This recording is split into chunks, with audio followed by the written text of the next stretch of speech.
Welcome back to Questions That Matter, a place where we discuss the research that has been done at TrustBridge.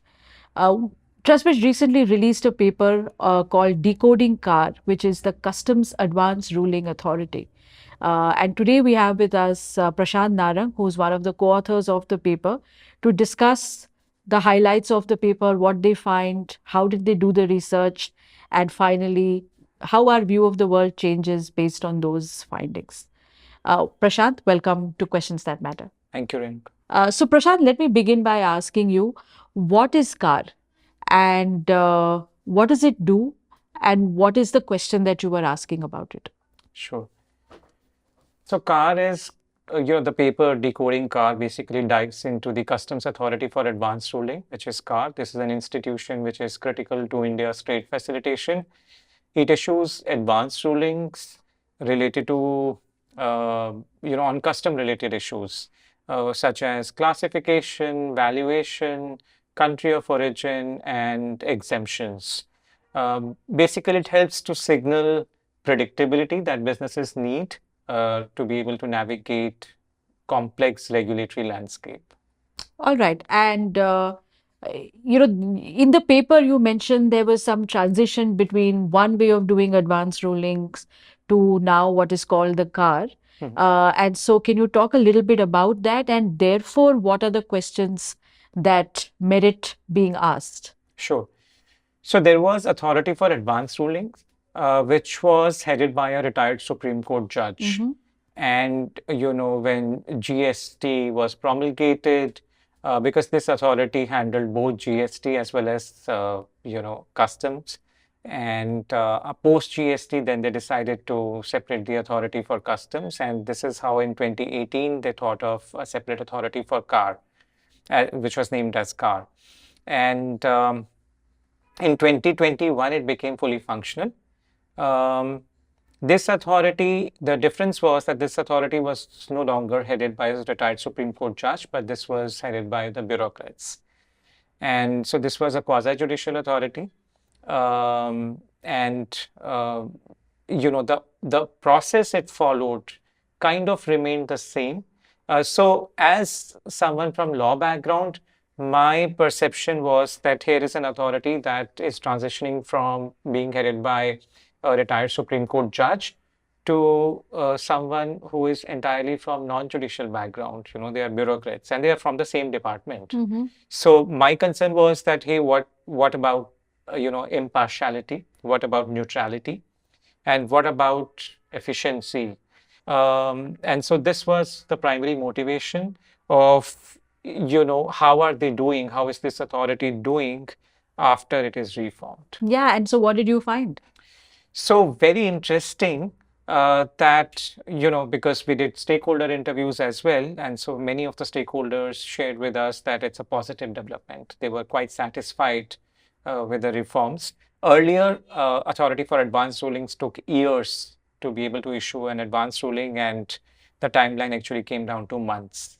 So it was able to issue rulings in matter of months. But the statutory timeline is 90 days. So the question was, to what extent are they able to adhere to the statutory timeline of 90 days? So well on that, fewer than half of advanced rulings issued were able to meet this timeline. So not too good. While it was positive that stakeholders were happy, but more than half the rulings were not able to adhere to this timeline. And then we look at the reasons for why. So as I said that they rely on inputs from port commissioners. And when they do that, the law says that they have 2 weeks to get back. Or the presiding officer can choose to give an extension and they can choose to wait. So then it depends on the strategy of the individual presiding officer, whether they would choose to pass ex parte ruling or whether they would choose to wait.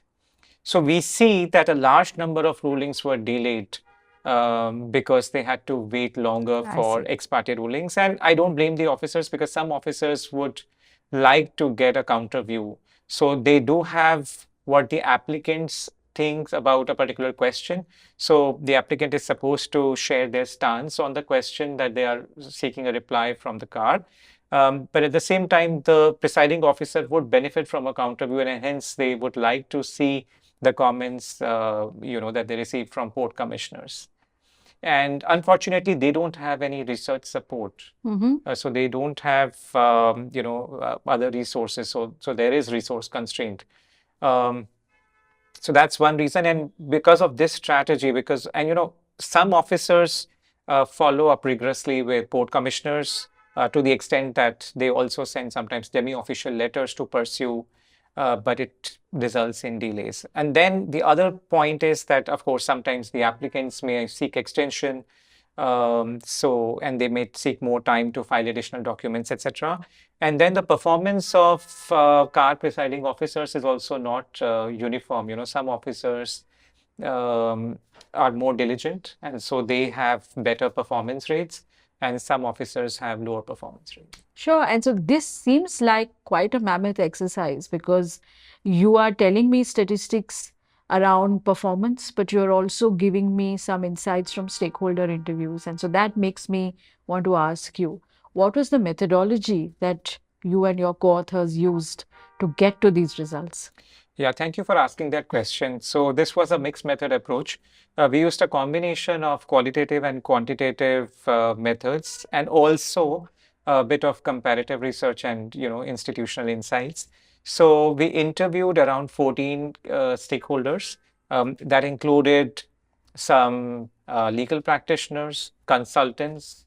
We were fortunate to also get some CAAR presiding officers, a port commissioner, and retired CBIC chairperson to participate in the study. We analyzed more than 400 advanced rulings we focused mainly on adherence to the statutory time period of 90 days, but we also looked at workload distribution and decision-making patterns. So this was our methodology. We faced a couple of challenges because more than 40%, around 40% of advanced rulings were either confidential or inaccessible. And secondly, some officials were reluctant to participate in the study, or they were a bit reluctant to share candid insights. Right. Yeah. And finally, what got you interested in this topic? Why did you study this? I know you mentioned a little bit about how it moved from being an authority that was presided over by a judge to an authority that is now being run by bureaucrats. But are there any other reasons why this question is important? Sure. So as I said, predictability is very, very important. So CAAR is the backbone of predictable trade environment. Businesses need clarity to be able to avoid costly disputes, penalties, and delays. And so fixing CAAR, I mean, as I shared that, the system is struggling somewhere because they are extremely reliant on external inputs, that is port commissioner. Then there are delays, so half the rulings are not, issued in time. And also that the rulings are not applicable nationwide. So they are only binding on specific ports. So fixing CAAR is not just about cutting red tape. It's also about positioning India as a global trade leader. So we wanted to look at the best practices in other jurisdictions such as US, Canada, and Australia, and then identify practical reforms that can really transform CAAR into a world-class institution. And so now, since you mentioned other jurisdictions and practical reforms, what are the one or two recommendations that you would have that emerge out of this research on reforming CAAR or taking the reforms that have already happened further? Sure. So first thing and first and foremost reform I would recommend is that CAAR must have a technical unit with in-house expertise so that CAAR presiding officers are not dependent on inputs from port commissioners. And other countries actually don't have this mechanism. They also have technical units with in-house expertise. And I believe that these technical units would be able to give their advice, would be able to give their inputs to the CAAR presiding officer within a week. Right. And with this, tweak in the institutional design, we may be able to churn out, we may be able to issue advanced rulings within a month, and that would be a game changer.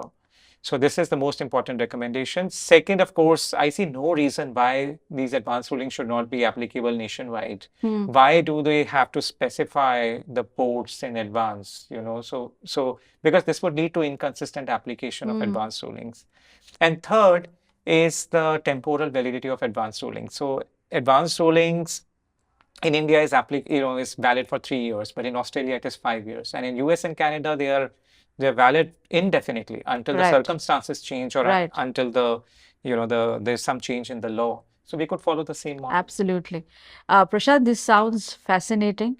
It also raises interesting questions on how some of these quasi-judicial processes are run by bureaucracies, and the process improvements that they have brought about need to be further studied for general application as well. Of course, one worries about quasi-judicial processes run by bureaucracies, and we have a whole separate stand of work on that. But this does provide us with some food for thought on how we can take this question forward.